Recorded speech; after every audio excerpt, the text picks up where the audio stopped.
Hello everyone and welcome back. In the previous video, we learned how to create our first geometry using Python scripting inside FreeCAD. Today we are going to understand something equally important. What exactly is an object in FreeCAD? Let's start with the code from the previous video. When we run this code, a box appears in 3D view. Everything works exactly as expected. Now let's take a closer look at what happened. If we look at the model tree, we can see that a new document has been created. Inside that document, we can see our object. We can also click on that object and inspect its properties in Data tab. At this point, many engineers assume that part.makeBox has created this object, but that's not actually what happened. Let's test this idea. I'm going to comment out the part.show line. Now let's run the macro again. Notice what happens. A document is created, but the document is empty. There is no object in the model tree. Why? Because part.makeBox only creates geometry, and the geometry exists in memory, but it has not been added to the document. Now let's uncomment part.show and run the script again. This time the object appears in the model tree. This tells us the part.show is responsible for creating an object inside the document and assigning our geometry to it. Now let's create the same results manually.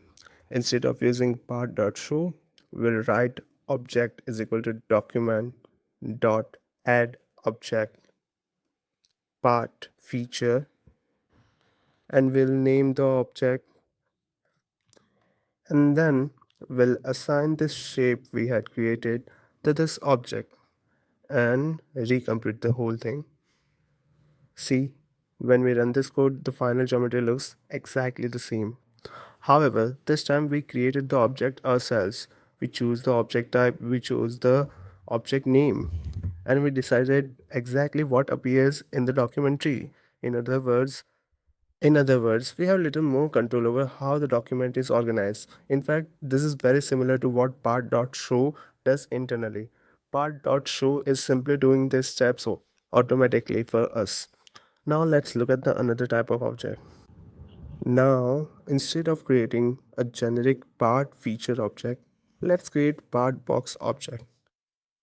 As you can see on the screen, this is how the syntax will go, and our object has been created. Now let's look at the data tab. Notice something interesting?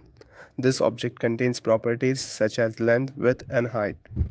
These properties did not exist in generic object we created earlier. Why? Because FreeCAD knows that this object represents a box. Since it understands the object type, it can expose box specific properties. Now let's change some values directly from the data tab.